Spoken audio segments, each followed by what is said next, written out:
Hi guys. Well, I think I'm in the channel. I think I'm here.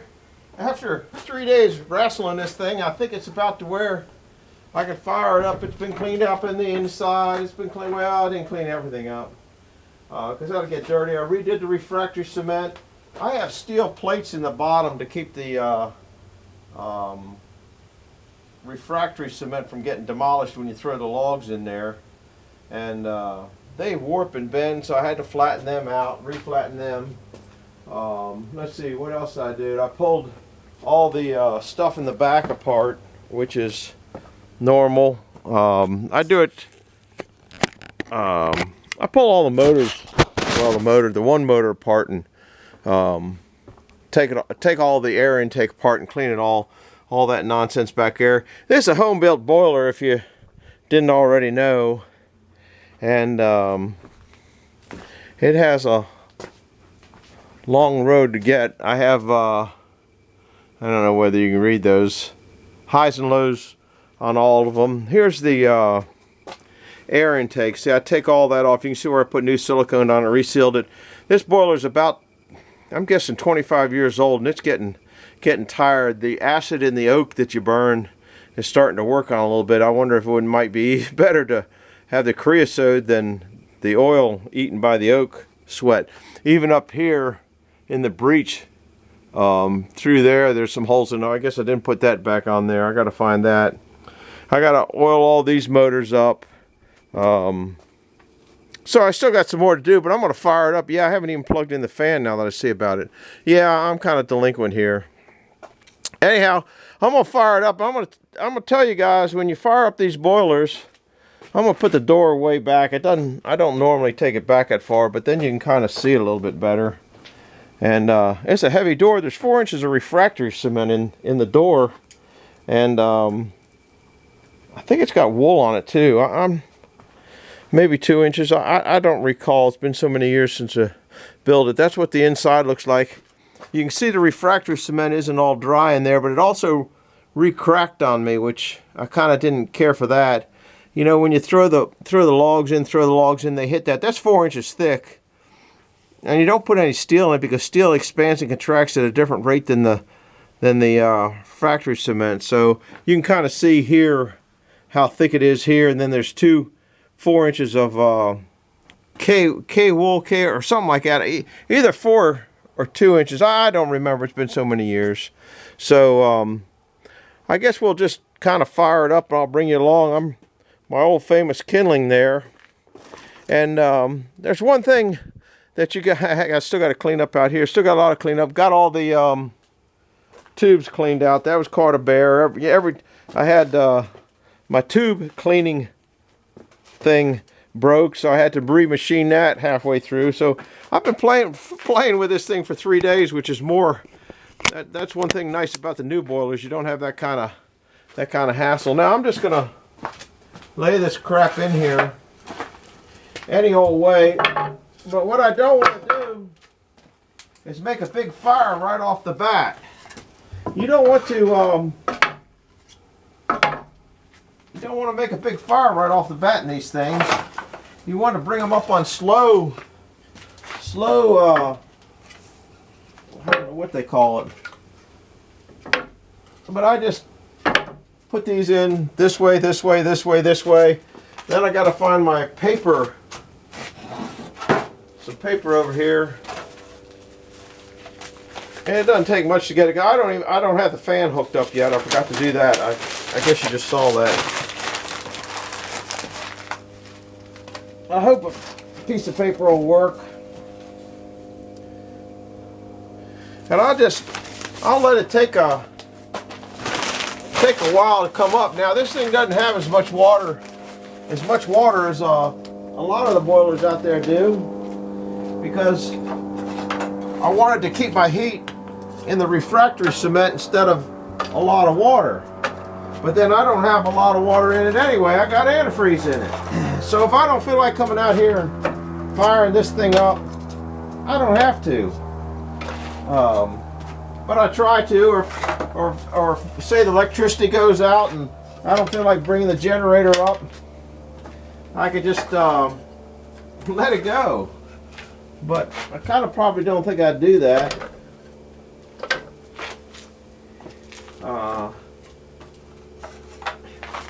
I don't know how long it's going to take to heat it. I also got to hook up my red light, which some of you guys know about my red light if you've been here before. I have a red light hooked up to a aquastat, and when the temperature in the water gets below a certain thing, the red light comes on. That lets me know to put wood in the thing. Put wood in it. Here I found, believe it, in all this mess, I found this torch. I hope it works. Been a while.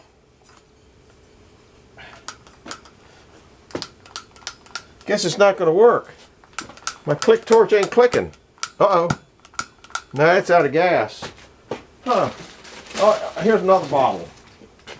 This one here says used. Not as used as this one here, I think. But that's typical for me around here. I don't know what's going on. I should have cleaned this door off more and resealed it, but it leaks all the time anyway. The door's really too big for this boiler, so I'm just going to let it fatigue. I'm thinking about buying a new one. Look at that, I got some torch. Where'd that paper go? Can't find it. Oh, there it is. I think, no, that's...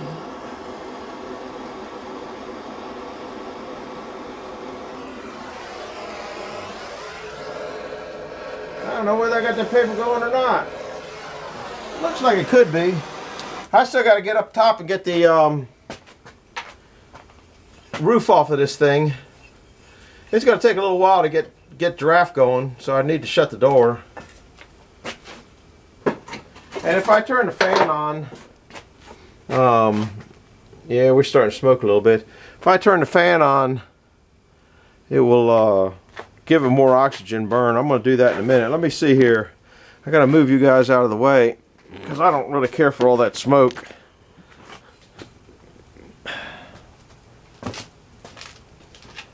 Didn't know about bypasses when you built this thing. Now they got bypasses so you don't have all that problem.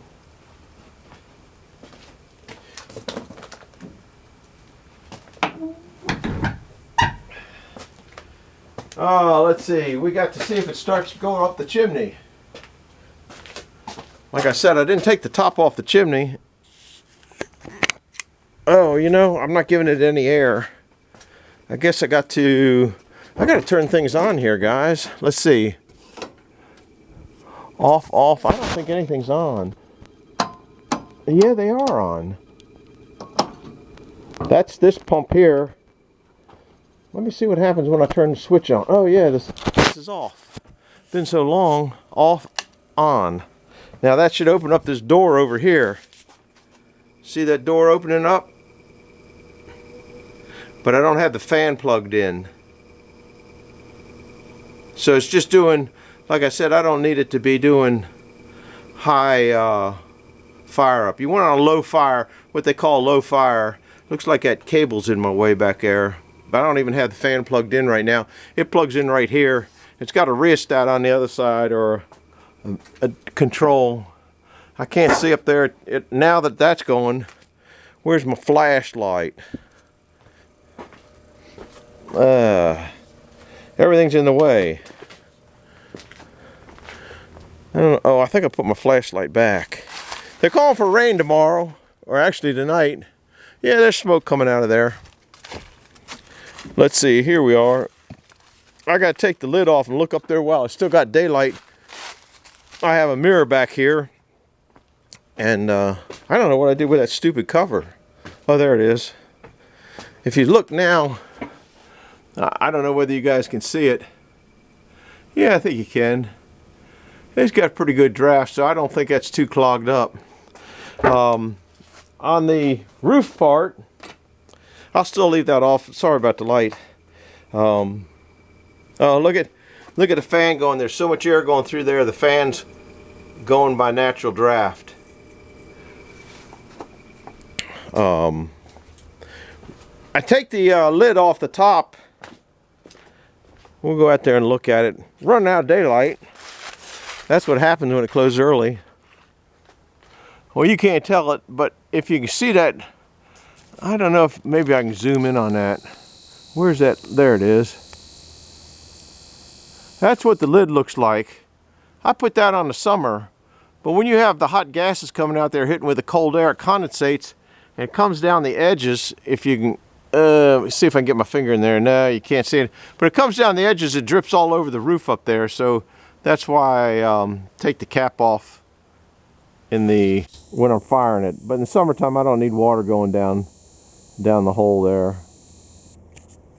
Anyway, that about wraps it up. We'll go look at the fire. It's been, I don't know, I guess it's whenever I started it, you saw.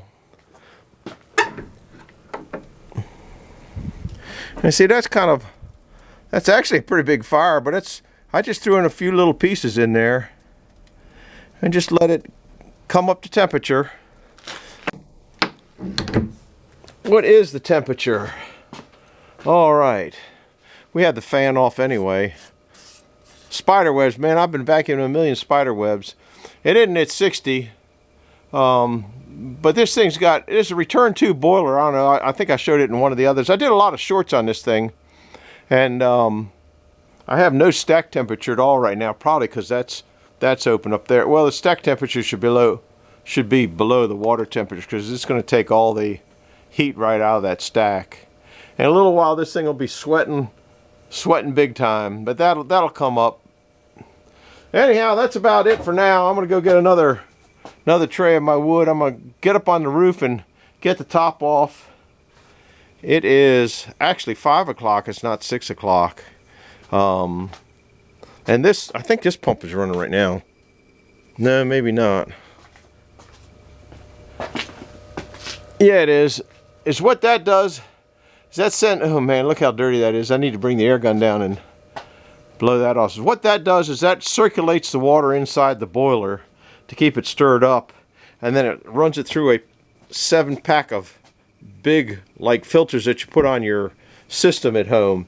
And what that does is keep it clean. The antifreeze that's in this, like I said, I got antifreeze in it now, is probably 25 years old, and it's way past its due for everything.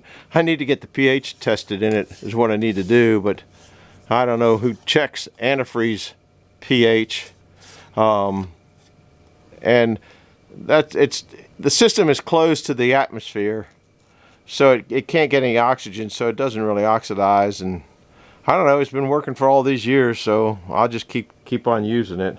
So anyhow, I'm gonna wrap this one up, go get the roof, like I said, roof lid off, and let things go. Oh, remember I told you about the red light? Look at all the spider webs in here.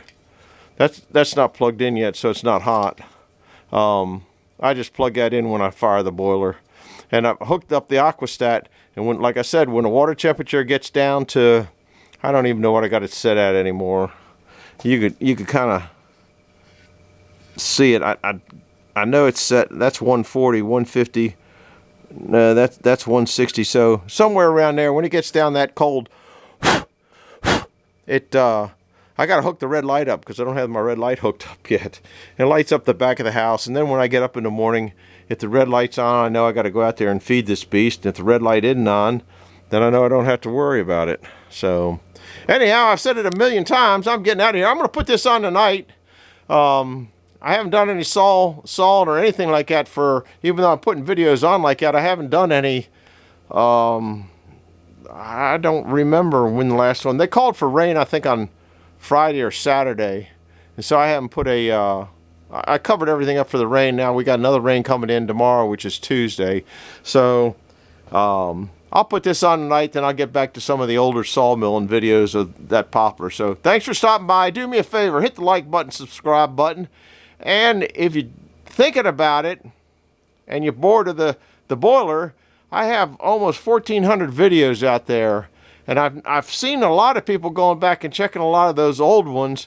And some of them you guys might find interesting. I know there's other videos on this boiler. It's just about, I mean, I do the same thing every year, so I know there's videos on this stuff every year. So you go back the last year and see it, and the year before and see it, and the year before and see it, and you might pick up something new that you're interested in. So thanks for coming by. Check out some of those old videos and hit the like button and subscribe button. And if you got any questions about the boiler, I'll try to answer them. I'm not sure that I will, or might not answer them the way you want to answer them. But if I understand them, I'll try to answer them. So thanks for stopping by now. Bye-bye.